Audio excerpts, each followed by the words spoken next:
Question number 14 क्या बोल रहा है, एक पर्स में 2 रुपये और 5 रुपये के सिक्के हैं। यदि कुल सिक्कों की संख्या 60 हो तब कुल सिक्कों का मूल्य 195 होगा।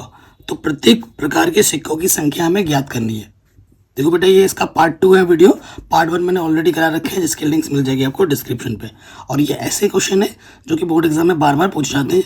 200% यही क्वेश्चन आते हैं, बार बार इसी टाइप के ही पूछे जाते हैं। ठीक है, तो सोल्यूशन पे आ जाते हैं, हल पे आ जाते हैं। आपके पास देखो बच्चों, 2 रुपये और 5 रुपये के सिक्के हैं और ये सिक्के कितने हैं वही आपको निकालना है। तो माना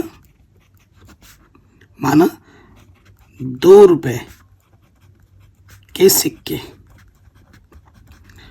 ठीक है, 2 रुपये के सिक्के हमारे पास x, तथा 5 रुपये के जो सिक्के हैं ना, 5 रुपये के सिक्के, ये हमारे पास कितने y हैं। ठीक है, ये हमारे पास ओके, x और y हमारे पास ये सिक्कों की संख्या हो गई। अब आप सोचो बेटा, आपके पास अगर 3 सिक्के हैं 2 रुपये के, 3 सिक्के हैं 2 रुपये के, तो तुम्हारे पास कितने रुपए हैं? 2 3 6 रुपये हैं। गुणा कर दोगे ना, तो ये बोलो यदि कुल सिक्कों की संख्या 60 है तो ये प्रथम शर्तानुसार, ठीक है, प्रथम शर्त में क्या बोला जा रहा है। क्वेश्चन बहुत ही सिंपल है। देखो, क्वेश्चन बोर्ड एग्जाम में सब सिंपल ही पूछे जाते हैं, बस क्वेश्चन को अच्छे से एनालाइज करो। 2 रुपये के सिक्कों की संख्या कितनी है? कुल सिक्कों की संख्या कितनी बोली गई है? 60 बोली गई है। कि 2 रुपये के जितने सिक्के हैं और 5 रुपये के जितने सिक्के हैं, इन दोनों को अगर जोड़ोगे तो कितना आएगा? 60 आएगा। यानी कि x + y कितना है? 60 रुपये के बराबर है, 60 सिक्कों के बराबर है। पहला समीकरण तो ये हो गया। द्वितीय में क्या बोल रहा है, जो कुल धनराशि है 195 रुपये है। ठीक है, अब आ जाओ द्वितीय शर्तानुसार।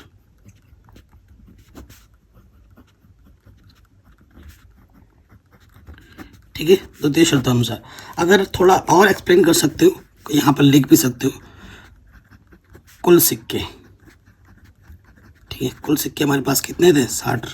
ये प्रॉपर लिख दिया। द्वितीय शर्त में क्या है? कुल राशि, ऐसे ढंग से लिख दोगे तो और बढ़िया हो जाएगा। कुल राशि हमारे पास कितने? 195 रुपये है कि नहीं? सो देखो बेटा, 2 रुपये के कितने सिक्के हैं? x, तो राशि कितनी हो जाएगी? 2 को x से गुणा कर देंगे, प्लस 5 रुपये के कितने सिक्के हैं? y, तो 5y। तो कुल धनराशि हमारे पास कितनी है? 195। ये हमारा द्वितीय समीकरण आ गया। ये हमारा पहला समीकरण था। अब इन दोनों समीकरणों को हम क्या करेंगे? हल कर देंगे। ठीक है, तो यहाँ लिख देंगे हमें x और y का मान निकालना है समीकरण 1 तथा 2 से। ठीक है, देखो यहाँ x का गुणज 2 है और यहाँ x का गुणज 2 नहीं है, तो गुणज पहले समान करना पड़ते हैं। तो मुझे यहाँ आइडिया लगे अगर x को हटाना है तो मुझे इस पर 2 से गुणा करना पड़ेगा। ठीक है, तो गुणा कर देंगे 2 से, तो ये हो जाएगा, पहले इसको लिख लेते हैं, 2x + 5y बराबर 195। 2 से गुणा करेंगे, विलोपन विधि से हल कर रहे हैं। 2x + 2y 60 दूनी 120। ठीक है, समान संख्या देखो, प्लस प्लस के समान चिन्ह होने पे क्या करते हैं? घटाते हैं। तो ये लिख देंगे घटाने पर, और घटाने पर चिन्ह बदलता है। तो नीचे ये प्लस का माइनस हो जाएगा, ये प्लस का माइनस होगा, ये प्लस का माइनस, प्लस माइनस कटा, 5 में से 2 घटाएंगे, यहाँ आ जाएगा 3y, और यहाँ से जब घटाएंगे तो 5, 9 में से 2 घटाएंगे तो 7, 75 आया। 3 से कट जाएगा। ठीक है, सो y का जो मान हो जाएगा, 3 गुणे में बट्टे में आ जाएगा, 3 दूनी 6, 3 बचे 15, तो y का मान आ जाएगा 25। ठीक, अब y का मान आप किसी भी एक समीकरण में रख दो। ठीक है, y का मान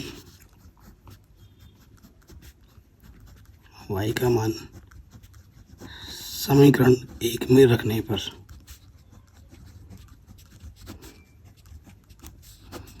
ठीक है, एक क्या एक बार लिख दीजिए। तो y का मान कितना है बेटा? 25 है, रख दिया।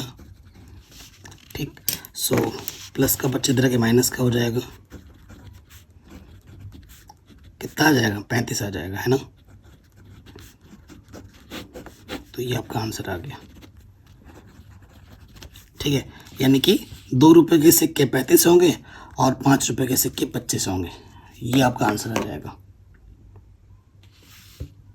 ठीक है, कोई दिक्कत, कोई परेशानी नहीं होगी। तो ये क्वेश्चन आपका आराम से बन गया। आपको ये सारे जो नोट्स है हमारे वेबसाइट mathematicsanalysis.in पर मिल जाएंगे। ठीक है, नेक्स्ट क्वेश्चन पे आ जाता है, बहुत ज़्यादा इंपॉर्टेंट क्वेश्चन। कह रहे 2 अंकों की एक संख्या के अंकों का योगफल 9 है। जिस साल मैंने बोर्ड एग्जाम दिया था इस क्वेश्चन को पूछा गया था बड़े नंबर में, 6 नंबर में। ठीक है, इस साल तो 8 नंबर में या फिर 6 नंबर में आएगा। यदि संख्या के अंकों का क्रम बदल दिया जाए तो प्राप्त संख्या मूल संख्या से 27 अधिक है। संख्या ज्ञात कीजिए। देखो बेटा, माना 2 अंकों की संख्या का वास्तविक रूप। आप कहोगे सर ये क्या लिखवा रहे हो वास्तविक रूप? देखो बेटा, 2 अंकों की अगर संख्या है, एक संख्या इधर होगी, ठीक है ना, ये इकाई होगा और ये दहाई होगा। ठीक है, अगर तुम इकाई के अंक को x मान लेते हो और दहाई के अंक को y मान लेते हो तो जो इसका प्रॉपर रूप होगा ना, वास्तविक रूप, इसका वास्तविक रूप हो जाएगा फिर 10y + x। ठीक है, 10y + x। उदाहरण के तौर पे मैं आपको दिखाऊं एग्जाम्पल। देखो, जैसे मैंने लिखना है 56 या 67 लिख दिया, तो देखो बच्चों ये x ये y के जगह पर है और ये x के जगह पर है। इस रूप में रख के देखो 10y + x। देखो y के जगह पर 6 रखो और x की जगह पर 7। हल करो, 60 + 7 कितना आ गया? 67। तो ये है ना इसका वास्तविक रूप, है कि नहीं वास्तविक रूप?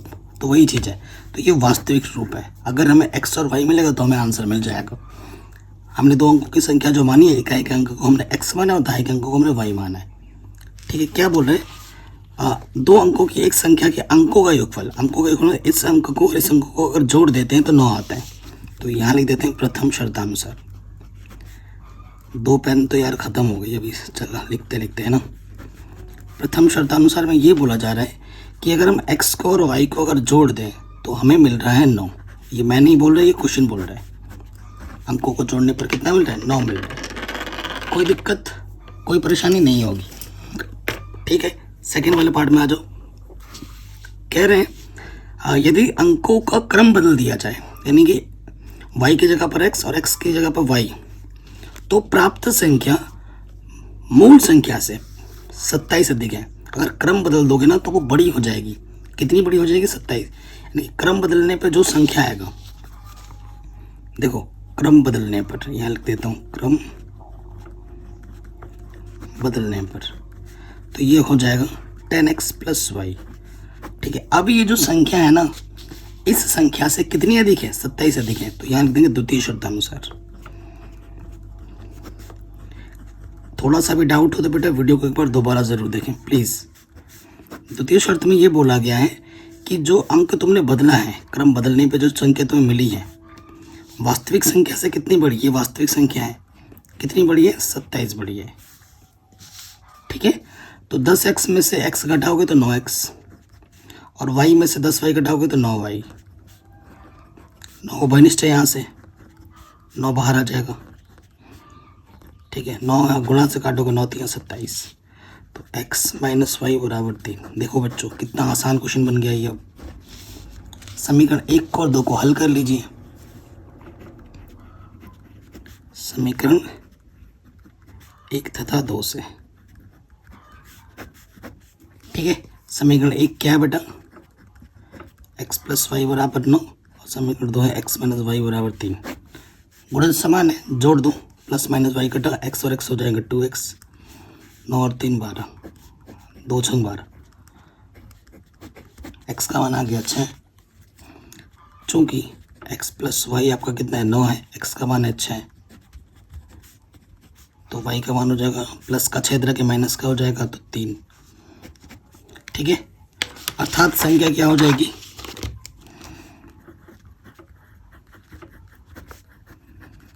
अर्थात संख्या 2 अंकों की संख्या थी ना, आपने इकाई के अंक को x माना था और दहाई के अंक को y माना था, और x और y आपको मिल चुका है। x का मान कितना मिला है बेटा? x का मान मिला है आपको 6 और y का मान मिला है 3। तो आपका आंसर आएगा 36। ठीक है, तो वो संख्या कितनी होगी? 36 होगी। कोई डाउट, कोई दिक्कत अगर है तो बेटा वीडियो को एक बार प्लीज़ दोबारा देखिएगा। अब और ये सारे क्वेश्चन बहुत ही इम्पोर्टेंट हैं। अगर आपको मेरे पे विश्वास नहीं है तो ये सारे क्वेश्चन बोर्ड एग्जाम में 2 बार 3 बार 4 बार पूछे गए क्वेश्चन है, बहुत ही इंपॉर्टेंट्स हैं आपके लिए। ऐसे वीडियोस की पूरी प्लेलिस्ट बना रखी है, सब कुछ मैंने बना रखा है, लिंक्स मिल जाएगा डिस्क्रिप्शन पे। बस आपके प्यार का भूखा हूँ मैं। प्लीज़ इस वीडियो को ज़्यादा से ज़्यादा लाइक कीजिएगा, मतलब ज़्यादा से ज़्यादा शेयर कीजिएगा दोस्तों तक, अपने दोस्तों तक पहुँचाइएगा ताकि मेरी मेहनत सफल हो जाए। क्वेश्चन क्या बोल रहा है, 2 व्यक्तियों की आय का अनुपात इतना है और उनके खर्चों का अनुपात इतना है। यदि प्रत्येक व्यक्ति प्रति महीने 2000 रुपये बचा लेता है तो उनकी मासिक आय क्या होगी। देखो अनुपात में एक ही प्रोपोर्शन में चल रहा है ना, तो मान लेते हैं, माना प्रथम व्यक्ति की आय ये 9x हो जाएगी, वह द्वितीय व्यक्ति की आय क्या हो जाएगी 7x। ठीक, और खर्च भी है दोनों का, फिर से मानना पड़ेगा। माना प्रथम व्यक्ति का खर्च, प्रथम व्यक्ति का खर्च क्या हो जाएगा 4y, और द्वितीय व्यक्ति का तथा द्वितीय व्यक्ति का खर्च ये कितना हो जाएगा 3y। कोई डाउट, कोई दिक्कत नहीं होगी। सो प्रश्न में क्या बोल रहा है, ये दोनों की जो बचत है ना 2000 है, भले ही कोई ज़्यादा कमा रहा है कम कमा रहा है, लेकिन दोनों बचा ले रहे हैं 2000 रुपये। ठीक है, तो इसलिए प्रश्नानुसार, ठीक है, प्रश्नानुसार प्रथम व्यक्ति की बचत, तो बेटा प्रॉपर वे में लिखना है, शॉर्टकट करोगे तो शॉर्टकट नंबर मिलेंगे। प्रथम व्यक्ति ये है, प्रथम व्यक्ति की बचत 2000 है, यानी कि जितना कमाता है और जितना खर्च कर देता है, खर्च करता है मतलब घटाना है, तो कमाई में से जब खर्च घटा दोगे तो कितना बचेगा, बचत बचेगा कितना 2000। तो ये पहला समीकरण है। ठीक, अब इसी तरीके से द्वितीय व्यक्ति की बचत,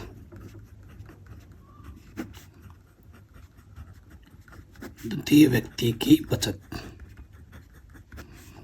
द्वितीय व्यक्ति कमाता है कितना है 7x और खर्च कितना है 3y और बचाता है वो भी 2000।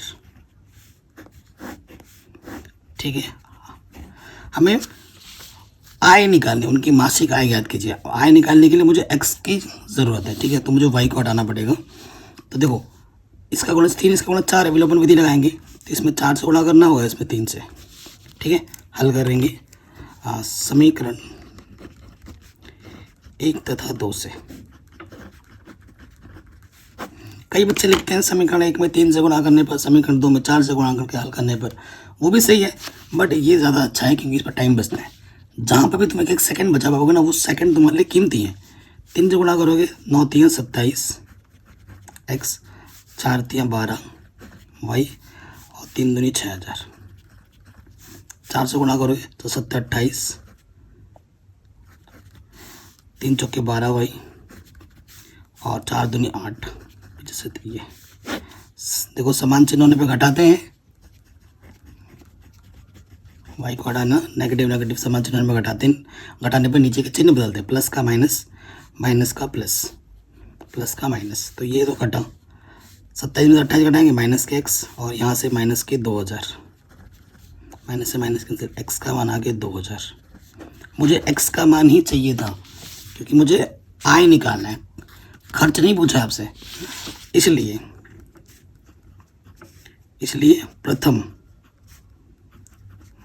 प्रथम व्यक्ति की आय वो हमारे पास था 9x, यानी कि 9 गुणा 2000, 9 दूनी 18 00। प्रथम व्यक्ति का कमाता है 18,000 रुपये। सेकंड द्वितीय व्यक्ति की आय वो है हमारे पास 7x, 7 गुणा 2000, x का मान 7 दूनी 14। ठीक है, तो ये हमारा आंसर आ गया। पहला व्यक्ति 18,000 कमाता है, दूसरा व्यक्ति 14,000 रुपये कमाता है, लेकिन बचाते दोनों 2-2 हज़ार रुपये। तो देख रहे हो, कमाने से ज़्यादा मैटर नहीं करता, इम्पोर्टेंट है खर्च पर नियंत्रण करना। जितना कम खर्च करोगे उतना ज़्यादा बचा पाओगे। इस क्वेश्चन से हमें ये सीख मिलती है। चलिए नेक्स्ट क्वेश्चन पे आ जाते हैं।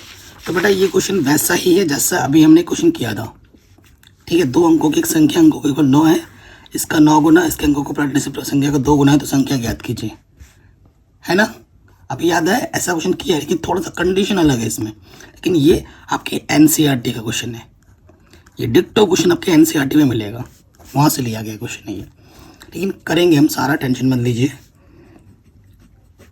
ठीक है। तो देखिए बेटा 2 अंकों की संख्या है, माना 2 अंकों की संख्या, जैसे मैं कर रहा हूँ ना बेटा, डब्बा बब्बा बना के दिखा रहा हूँ, वैसे बना सकते हो आप। एग्जामिनर फिर खुश हो जाएगा, उसे लगेगा बच्चे ने रटा नहीं, बच्चे ने सीखा है।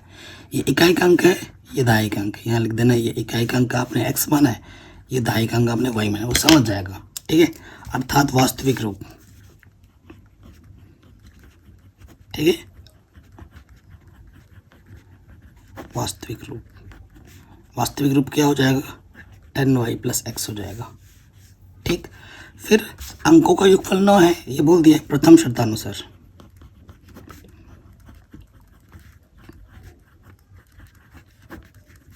प्रथम शर्त में क्या बोला गया, अंकों का योगफल यानी कि इसके और इसको जोड़ने पे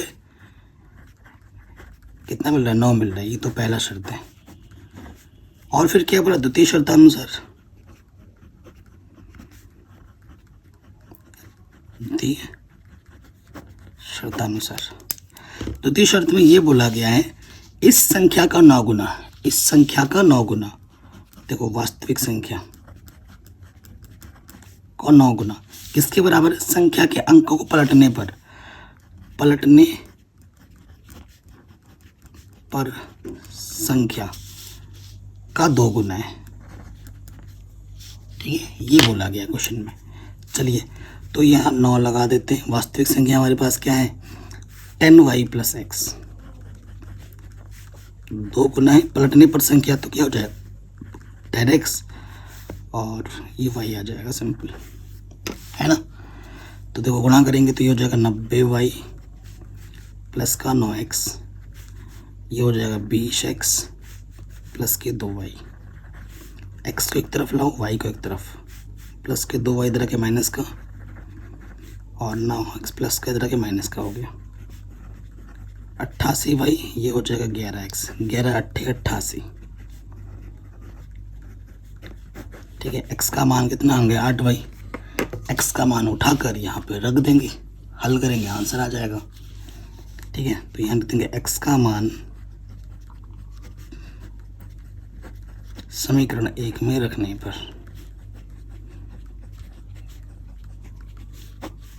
ठीक है। समीकरण 1 के एक बार लिख लेते हैं, x + y = 9, x का मान है 8y, ये हो जाएगा 9y, 9 1 कम 9, तो y का मान आ गया 1। चूंकि x + y का मान 9 है, y का मान 1 रख देंगे, प्लस का 1 इधर के माइनस का हो जाएगा, तो x का मान आ जाएगा 8। अर्थात संख्या, है ना, आपने x और इसको y माना था, तो आपको आंसर मिल जाएगा। y का मान कितना है 1 और x का मान है 8, तो वो संख्या कितनी होगी 18 होगी। बताइए, कोई डाउट, कोई दिक्कत, कोई परेशानी नहीं होगी, है ना, आराम से बन गया। अब सारे क्वेश्चन बड़े बड़े नंबर में आएंगे, बड़े बड़े नंबर वाले क्वेश्चन है। कह रहे लंबाई को 5 मात्रा घटाने पर और चौड़ाई को 3 मात्रा बढ़ाने से एक आयत का क्षेत्रफल 9 वर्ग इकाई कम हो जाता है, ठीक है। मतलब पहले जो था उस पर घटा बढ़ा रहे हैं, परंतु यदि लंबाई को 3 मात्रक और चौड़ाई को 2 मात्रक बढ़ाया गया हो तो उसका क्षेत्रफल 67 वर्ग मात्रक बढ़ गया होता। आयत की लंबाई और चौड़ाई ज्ञात करनी है, ठीक है। सॉल्यूशन पे आ जाते हैं। देखो ये हमारे पास एक आयत है, आयत जानते क्या होता है, आमने सामने की भुजा बराबर होती है और प्रत्येक कोण 90 अंश का होता है, उसे हम आयत कहते हैं। माना जो वास्तविक आयत लिखेंगे हम, क्यों, वो आयत जिसमें कुछ परिवर्तन नहीं है। माना वास्तविक आयत की लंबाई ये लंबाई हमने x मानी और चौड़ाई हमने y मानी कि लंबाई x तथा चौड़ाई y मीटर है। ठीक है, ये हमारे पास वास्तविक आयत है, इसकी लंबाई हमने x मानी है, चौड़ाई हमने y मानी, वही चीज़ हमें निकालना है। अब प्रथम शर्तानुसार पे आ जाओ।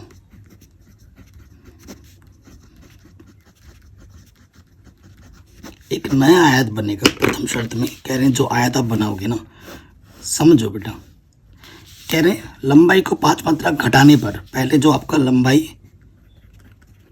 x था, अब की बार वो 5 मात्रक हमने कम कर दिया। और ठीक है, चौड़ाई 3 मात्रक बढ़ाने पर चौड़ाई को बढ़ा दिया है, कितना 3 मात्रक। तो क्षेत्रफल 9 वर्ग इकाई कम हो जाता है, यानी कि पहले से 9 वर्ग इकाई कम हो गया है, मतलब ये बड़ा है और ये छोटा है। तो वास्तविक आयत का क्षेत्रफल क्या होगा, क्योंकि क्षेत्रफल की बात होनी है, वास्तविक आयत का क्षेत्रफल। और क्षेत्रफल बराबर क्या होता है, लंबाई गुणा चौड़ाई। लंबाई x है, चौड़ाई y है। ठीक है, प्रथम शर्त में क्या बोला गया है बेटा, इसका क्षेत्रफल क्या होगा, लंबाई और ये गुणा है चौड़ाई। तो गुणा करना आते ही होगा, x गुणा y, एक्स वाई प्लस के 3x माइनस के 5y, 5 दिया 15। ये क्षेत्रफल कंडीशन लगाने पर, ये जो क्षेत्रफल है इस क्षेत्रफल से कितना कम है, 9 वर्ग इकाई कम हो जाता है। मतलब इसमें से इस क्षेत्रफल को घटाओगे तो किसके बराबर आएगा, 9 के बराबर आएगा। अतः ये क्षेत्रफल जो है x y plus 3x minus के 5y माइनस के 15, इसमें से अगर ये क्षेत्रफल घटाया जाए तो उसका अंतर कितना है, 9 है।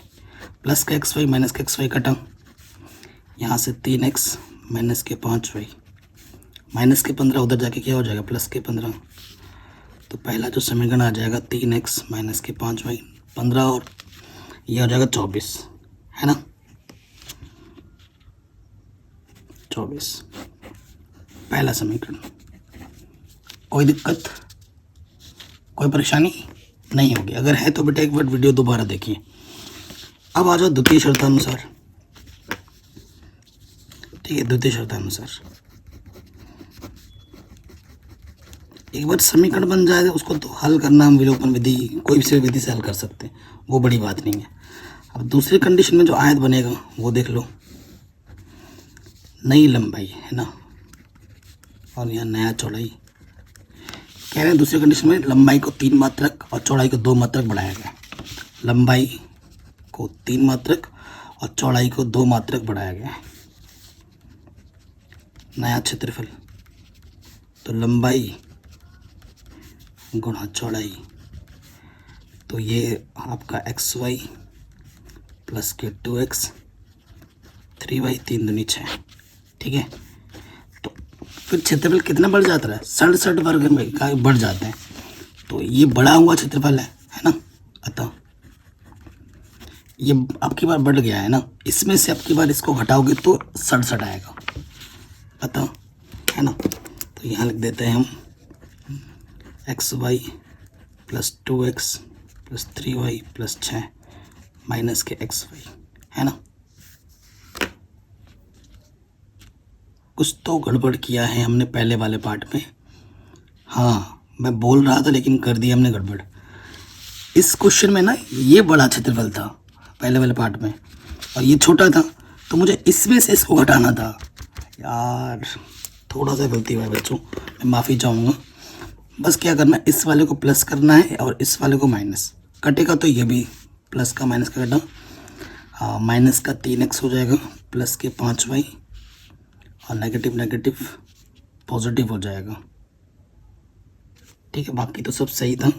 पॉजिटिव के 15 होगा और पॉजिटिव का 15 इधर आके नेगेटिव का हो जाएगा। ठीक है, और यहाँ से 15 में से जब 9 घटाएंगे तो कितना आ जाएगा, 6 आ जाएगा। ठीक है, माइनस का 6 आ जाएगा, माइनस ऊपर नीचे ले लोगे तो प्लस, और ये प्लस का माइनस हो जाएगा और ये माइनस वाला प्लस, तो ये 6 आएगा यहाँ पर कुल मिलाकर। सब सही है, बस यहाँ पर 6 आ जाएगा। ठीक है, 3x - 5y बराबर 6 आ जाएगा। थोड़ी सी गलती हुई है, उसके लिए मैं माफ़ी चाहूँगा। 67। ठीक है बेटा, इससे ये कटा 2x + 3y प्लस का 6 इधर आके क्या हो जाएगा, माइनस का 6। समीकरण आपका बनकर रेडी है।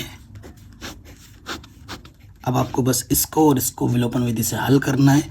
आपको आपका x और y आराम से मिल जाएगा। ठीक है, सबको आता होगा हल करना समीकरण 1 तथा 2 से। ठीक है, सो मैं क्या करूँगा, अगर x को हटाना है तो यहाँ 3 है तो इसमें 3 से गुणा करना पड़ेगा, यहाँ 2 है तो इसमें मुझे 2 से गुणा करना पड़ेगा ना। तो देखना पड़ेगा 2 × 3 = 6x, बारह पलट के देखो, माइनस के 2 × 5 = 10y, ये है ना 10 और 6 × 3 = 12, 10y माइनस के 12। और नेक्स्ट वाले में क्या है, 3y, 6x 3 × 3 = 9y और 61 × 3, 3 × 3 3 × 18। ठीक है, समान चिन्ह घटाने पर चिन्ह बदलता है, तो ये प्लस माइनस कटा, 9y में से 10y घटाएंगे तो माइनस के y आ जाएगा, और 3 में से 2 घटाएंगे 1, 8 में से 1 गया 7, 171। तो y का मान आ जाएगा 171। कैलकुलेशन बेटा देख लेना, ठीक है, हो सकता है मेरे से कैलकुलेशन की मिस्टेक हुई, बाकी कॉन्सेप्ट पूरा सही बताएं। अब नेक्स्ट आपके पास समीकरण पहला क्या था बेटा, 2x + 3y बराबर 61। दूसरे समीकरण 2x + 3y बराबर 61 था ना। और y का मान यहाँ रख दीजिए। अरे यार,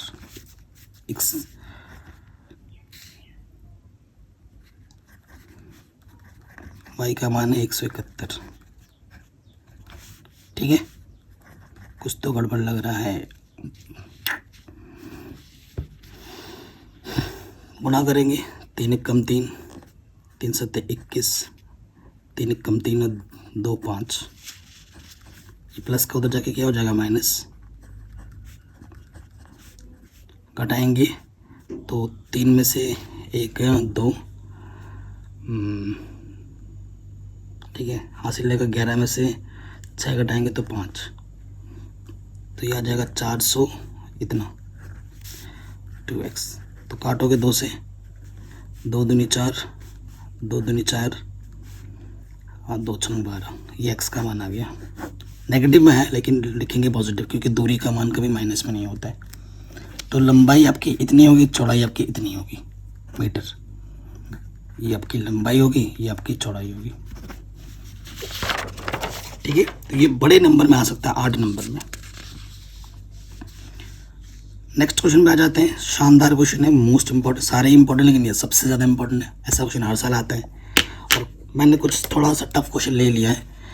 सिंपल सारे तो एनसीईआरटी में हमने करा ही रखे, मैंने जानबूझ के थोड़ा सा हट के लिया है क्वेश्चन, ताकि आप अच्छे से कर पाएँ। कह रहे हैं एक रेलगाड़ी समान चाल से चल रही है, रेलवे स्टेशन के 96 मीटर लंबे प्लेटफॉर्म को वह 12 सेकंड में पार करती हैं, और दूसरे स्टेशन के 140 मीटर लंबे प्लेटफॉर्म को वो 15 सेकंड में पार करती है। रेलगाड़ी की लंबाई और चाल ज्ञात कीजिए। ठीक है, रेलगाड़ी की क्या लंबाई और चाल ज्ञात करना है आपको। देखो बेटा, तो सॉल्यूशन पे आ जाते हैं। तो हम मान लेते हैं, माना जो रेलगाड़ी की लंबाई है, माना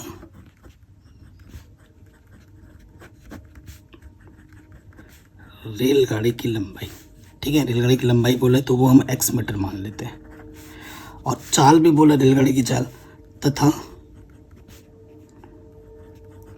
उसकी मतलब रेलगाड़ी की उसकी चाल, रेलगाड़ी की चाल हम मान लेते हैं y मीटर प्रति सेकंड। अच्छा, मीटर प्रति सेकंड क्यों माना हमने, क्योंकि दूरी मीटर में दे रखी है और समय दे रखा है सेकंड में, इसीलिए हमने इसको चाल को मीटर प्रति सेकंड में माना है। ठीक है, कोई दिक्कत, कोई परेशानी। अब देखो, पहली बार प्रथम स्थिति में, प्रथम शर्तानुसार देखो प्लेटफॉर्म तो जितना लंबा है, ठीक है। पहले स्टडी में जो प्लेटफॉर्म की लंबाई है रेलवे स्टेशन 96 मीटर है, और साथ साथ उसकी रेलगाड़ी की लंबाई भी कितनी मानी हमने, x मीटर है। तो टोटल दूरी कितना चल देगा, रेलगाड़ी तो लंबाई जितनी होगी उतना तो उसको रेलगाड़ी को चलना पड़ेगा, साथ ही साथ इसको इतना दूरी और भी चलना है, 96 मीटर चलना है, ठीक है। पहले शर्त अनुसार यहाँ लिख देंगे प्लेटफॉर्म पार करने की दूरी, जो प्लेटफॉर्म है ना उसको पार करने की जो दूरी होगी ना, प्लेटफॉर्म तो 96 मीटर है और जो रेलगाड़ी की खुद की लंबाई है वो 100, तो इतनी दूरी उसको टोटल पार करनी होगी, तब वो जब पार जाएगा पूरी दूरी कवर कर पाएगा, है ना। तो प्रथम शर्त अनुसार में जो समय लगेगा, ठीक है, समय बराबर क्या होता है, दूरी बट्टे 4, ठीक है। तो हमारे पास दूरी कितनी है पहले केस में 96 प्लस x, और चाल हमने वही माना है, ठीक है। और समय कितना दे रखा है, 12 सेकंड दे रखा है क्वेश्चन में। ये कितना दे रखा है, 12 सेकंड समय दे रखा है, 12 सेकंड। गुणा करोगे तो ये आ जाएगा 12y बराबर 90 प्लस x, तो प्लस का x है ना, ये प्लस का इधर आके माइनस हो जाएगा, ये प्लस का इधर आके माइनस हो जाएगा, x माइनस के 12y बराबर माइनस के 96, ये पहला समीकरण आ जाएगा। कहीं पे भी डाउट या दिक्कत हो दोबारा देखें, शानदार क्वेश्चन नहीं है। द्वितीय शर्तानुसार, द्वितीय शर्त में क्या बोला जा रहा है कि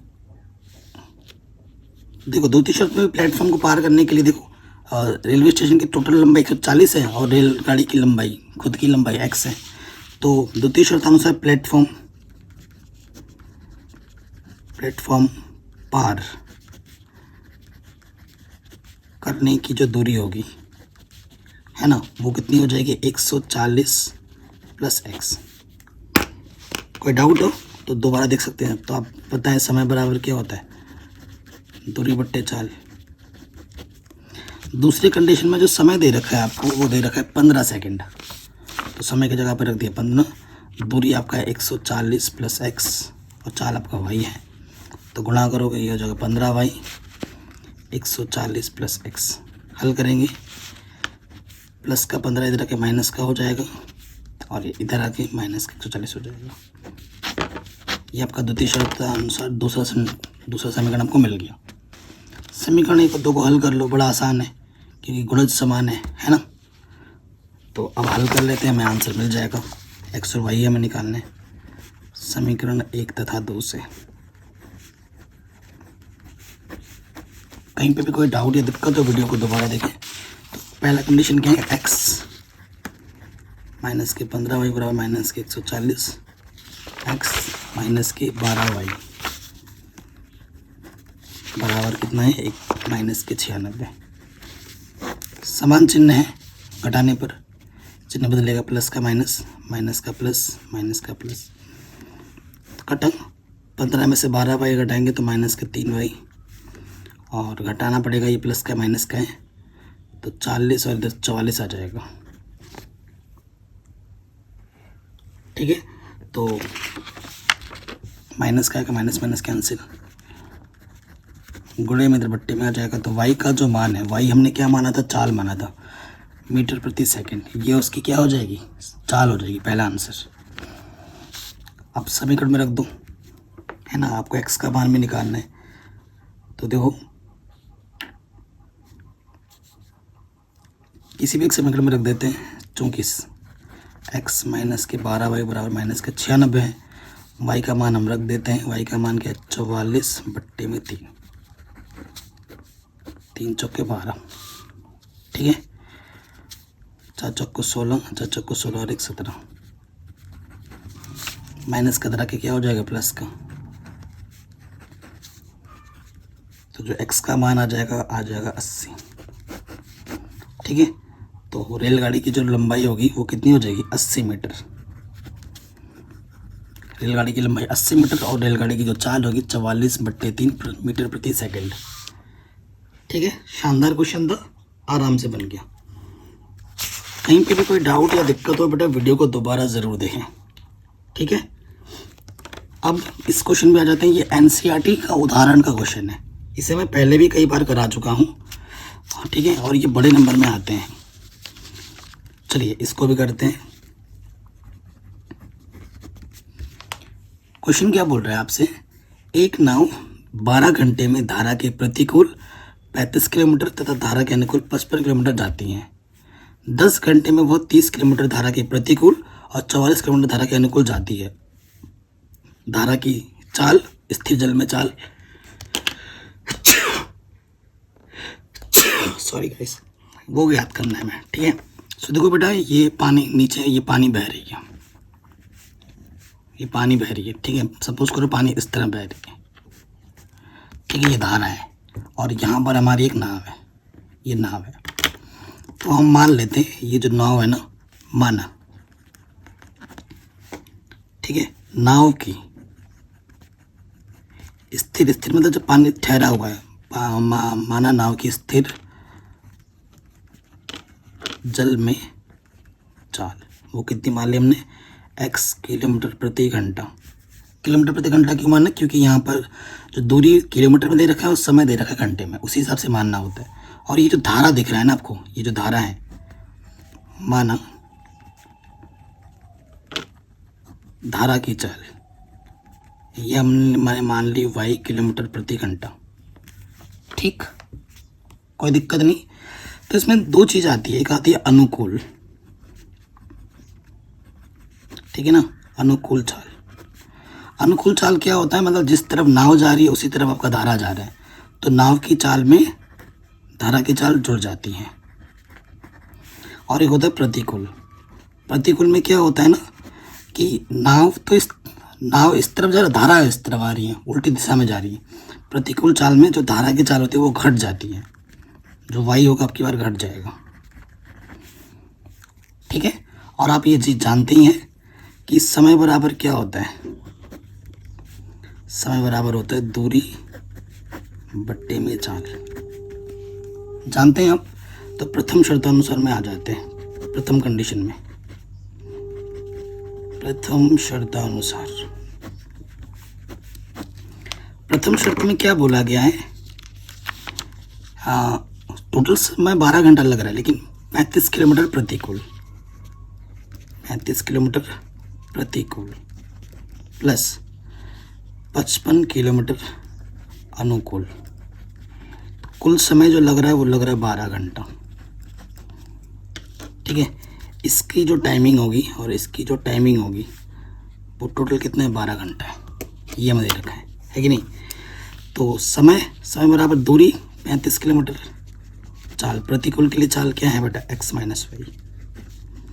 55 किलोमीटर दूरी है 55 और चाल है अनुकूल, अनुकूल की चाल कितनी होगी, वाई, इधर है 12, समीकरण नंबर 1, ठीक। इसी तरीके द्वितीय शर्तानुसार में आ जाते हैं। द्वितीय शर्तानुसार, द्वितीय शर्त में क्या बोला गया है कि टोटल टाइमिंग 10 घंटा है, 30 किलोमीटर धारा के प्रतिकूल, 30 किलोमीटर प्रतिकूल प्लस 44 किलोमीटर अनुकूल, टोटल टाइमिंग है 10 घंटा, ठीक है। तो इसकी जो टाइमिंग है प्लस इसकी जो टाइमिंग है वो कितना है, 10 घंटा है, ठीक है, मान रखते हैं। तो 30 प्रतिकूल का चाल है x माइनस वाई, दूरी है 44, अनुकूल का चाल है x प्लस वाई।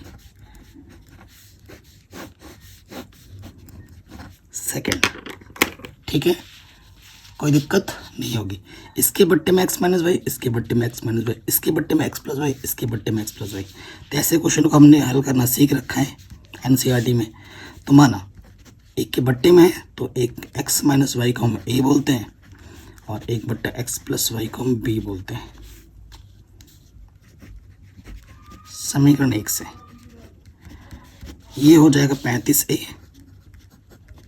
प्लस ये हो जाएगा 55b बराबर 12।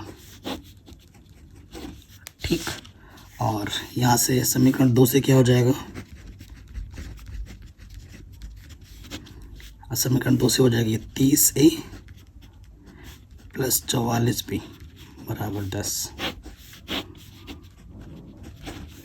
ठीक, अब जगह नहीं है, थोड़ा पीछे मुड़ेंगे तो टाइम वेस्ट होगा, यहीं पे हम थोड़ा कर देते हैं ना। ए और बी के मान निकालने पड़ेंगे सबसे पहले आपको, है ना। तो हम क्या करते हैं, इसमें 30 से गुणा कर देते हैं और इसमें 35 से, ठीक है ना। तो समीकरण 1 नहीं 3 तथा 4 से, पहले 30 से गुणा करो। अरे भाई साहब, गुणा करने में भी टाइम लग जाता है ना। तो गुणा भाग का जो सिस्टम है बेटा, वो आपको ध्यान रखना है, अच्छे से करना है, क्योंकि मैथ में मेन चीज़ आपकी कैलकुलेशन ही होती है कि नहीं बेटा। तो 35 गुणा 30, 35 गुणा करोगे आप 30 से तो ये आ जाएगा 1050A। फिर आपको 30 से गुणा करना है 55 में, तो 55 गुणा 30 तो ये हो जाएगा आपका 1650B। और 12 3 36, पीछे से 1 0, 35 से गुणा करना है आपको, ठीक है। 35 गुणा 30 तो ये तो वही आएगा 1050, ठीक है। नेक्स्ट पार्ट में 44 गुणा 35, 44 गुणा 35 तो ये आ जाएगा आपका 1540B। और ये आ जाएगा 350, ठीक है। समान चिन्ह घटाने पे चिन्ह बदलता है, 0 1 110 बचेगा, इधर सिर्फ 10 बचेगा, 0 से 0 कैंसिल। तो b का मान आ गया 1/11। b का मान किसी भी एक समीकरण में उठा के रख दो, समीकरण नंबर 2 में रख दो। चूँकि 30A प्लस 44B बराबर 10 था, यहाँ पर b का मान रख दो 30A 1/11, 4 बार जाएगा, 4 कम 4 प्लस का है, प्लस के 4 इधर के माइनस का हो जाएगा, घटाएंगे तो 6 आ जाएगा। ये 30 गुणे इधर बट्टे में 6 कम 6 6 5 30, तो ए का मान आ गया 1/5। हमें ए बी के मान नहीं, हमें तो एक्स वाई के मान चाहिए। ए बी के मान मिलके और उठाकर हमें यहाँ रख देना है, ठीक है। ए का मान कितना 1/5। तो फिर नेक्स्ट स्टेप में लिखोगे ए व बी के मान रखने पर,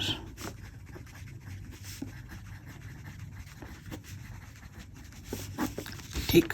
आपके पास क्या था, एक ये था, ए का मान कितना है बेटा 1/5, तो गुणा करोगे x माइनस वाई एकम x माइनस वाई, 5 एकम 5,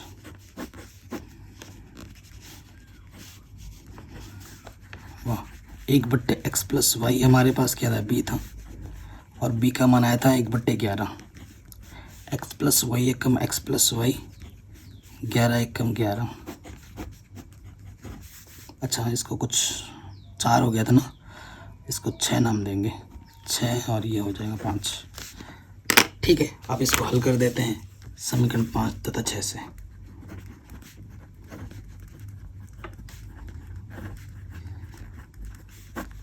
ठीक, तो देखो बच्चों, पहला किसी को भी पहले दूसरा लिख सकते हैं, ये कोई बड़ी बात नहीं है। कई बच्चे कंफ्यूज रहते सर किसको ऊपर लिखे किसको नीचे रख, किसी को भी ऊपर नीचे रख दो, उससे फ़र्क नहीं पड़ता। गुणन सामान्य काट दिया, जोड़ने पे घट गया, x और x 2x हो गया, और ये 11 और 5 16 हो गया, 2 अट्ठे। x का मान आ गया 8, और x आपने क्या माना था बेटा, x माना था आपने नाव की चाल, तो नाव की चाल आ गई आपकी 8 किलोमीटर प्रति घंटा, ठीक है।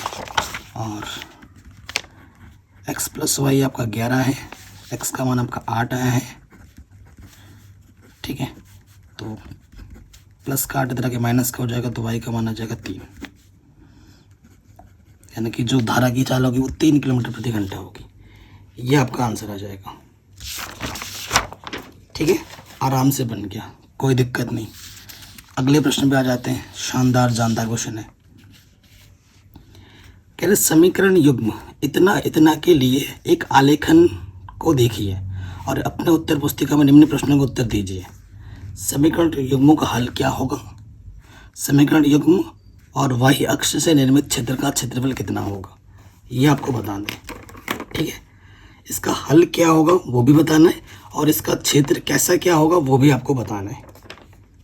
ठीक है, चलिए इसको हल करते हैं, मतलब ग्राफ खींचना है। ठीक है, ये ग्राफ मैंने ले लिया है। देखिए बेटा, आपको एक ऐसा ग्राफ मांगना है एग्जाम में, और आपको एक ही ग्राफ मिलता है, इसमें गड़बड़ कर तो दूसरा नहीं मिलेगा, तो आराम से पेंसिल से करना। ठीक है, ताकि कुछ गड़बड़ हो तो मिटा पाओ। ठीक है, पेन का इस्तेमाल बिल्कुल नहीं करना है ग्राफ पेपर में, ध्यान रखिएगा। चलिए, तो पहले सबसे पहले हल क्या होगा, यानी एक्स और वाई का मान ग्राफी विधि से हल करना। आलेखन का मतलब ग्राफी विधि। शानदार क्वेश्चन है, हर साल आता है ये क्वेश्चन, हर साल गारंटेड है, ऐसा क्वेश्चन हर साल आपको देखने को मिलेगा। तो दिया है करके लिखेंगे। ठीक है, पहला समीकरण आपको दे रखा है x + 3y = 6, और दूसरा आपको दे रखा है 2x - 3y = 12। ठीक, तो देखो बेटा, ये सिंपल x और y के बिंदु, हर एक समीकरण से कम 2 बिंदु निकालने होते हैं। तो देखो बेटा, हमेशा ये कोशिश करनी है, एक टिप्स पे दे रहा हूँ, x का मान 0 और y का मान 0 से स्टार्ट करना। मैक्सिमम क्वेश्चन ऐसे हो जाते हैं, सिंपल बोर्ड एग्जाम जो आता है। नहीं होते फिर x का मान 1, 2, -1 ऐसा सोचना पड़ेगा। पूर्णांक में आए बिंदु यही कोशिश करनी है। ठीक है, माना x का मान 0, यहाँ 0 मानेंगे, तो 0 + 3y = 6, तो 3y = 6 हो जाएगा, 3 दूनी 6, तो y का मान आ गया 2। तो पहले बिंदु में x आता है, फिर y आता है, तो पहला बिंदु आ गया 0,2। पुनः x का मान 0 माना था, अब y का मान 0 मान लो इस समीकरण में, तो x 3, y की जगह पे 0 रखा है हमने। तो किसी भी संख्या को जब 0 से गुणा करते हैं 0 हो जाता है, x + 0 x, x का मान आ गया 6। तो दूसरा बिंदु, पहले x आता है और y अपने 0 माना था, p और q आ गए। ठीक, नेक्स्ट अब आ जाओ यहाँ पर, इसमें भी x 0 से स्टार्ट करो, माना x = 0, 0 माना, तो ये 0 हो जाएगा, 2 × 0 0, 0 में से 3y घटाएंगे, -3y, 3 चौके 12, तो y का मान आ गया -4। r बिंदु p q r नाम दिया इस बिंदु को, पहले x आता है, x आपने 0 माना, तो y का मान आपको -4 मिला। पुनः अब की बार y 0 मान लो। ठीक है, y 0 मानेंगे तो 2x माइनस, और y की जगह पे 0 रखा, तो ये 2x, 3 × 0 0, 0 घटाओगे तो वही रहेगा, 2 × 12, तो x का मान आ गया 6, PRS, x का मान 6 और y का मान 0। हमें आंसर मिल चुका है। आप कहोगे सर कैसे पता लगा आपको? अगर दो समीकरण में कोई बिंदु अगर उभयनिष्ठ आ जाता है, तो जो उभयनिष्ठ बिंदु है वही आपका आंसर होता है। ठीक है, दोनों समीकरण का उभयनिष्ठ बिंदु क्या है? 6,0 है, यानी कि x का मान 6 होगा और y का मान 0। ये आपका आंसर आएगा, लेकिन आपको दिखाना है ग्राफ पेपर में, ऐसे बात नहीं चलेगी। ठीक है, हमने ग्राफ पेपर पे ले रखा है, ये ग्राफ पेपर है। अब मैं आपको हल करके भी दिखाऊंगा। तो ऐसे बिंदु भी लिख रखा है, इधर x होगा, इधर x' होगा, इधर y पॉजिटिव का मान जाता है, इधर y नेगेटिव का मान। ये केंद्र है 0,0। ठीक है, अब हम मानों को रख के आपको दिखाएंगे कैसे करना है। पहले समीकरण पे आ जाओ। पहले समीकरण का बिंदु क्या है? 0,2, x पे 0, y पे 2, ये p बिंदु है। फिर है 6,0, x पे 6 और y पे 0। ठीक है, अब इन दोनों बिंदुओं को मिलाते हुए हमें क्या खींचनी है? रेखा खींचनी है। ठीक, सो इन दोनों बिंदुओं को मिलाते हुए रेखा खींच दो। क्या है पहला? x + 3y = 6। ठीक हो गया। दूसरे समीकरण पे आ जाओ। दूसरे समीकरण का जो पहला बिंदु 0,-4, x पे 0 है, y पे -4, पहला बिंदु ये है आपका r बिंदु। नेक्स्ट बिंदु आपका 6,0 है, जो कि यही है। ठीक है ना, इन दोनों बिंदुओं को मिलाते हुए क्या है, खींच दो रेखा। देखो ये दोनों बिंदु यहीं प्रतिच्छेद कर रहे हैं, है ना। तो ये जो प्रतिच्छेद बिंदु है, प्रतिच्छेदित बिंदु 6,0, यही आपका आंसर है। जो हल है आपका 6,0 है, x का मान 6 होगा और y का मान 0।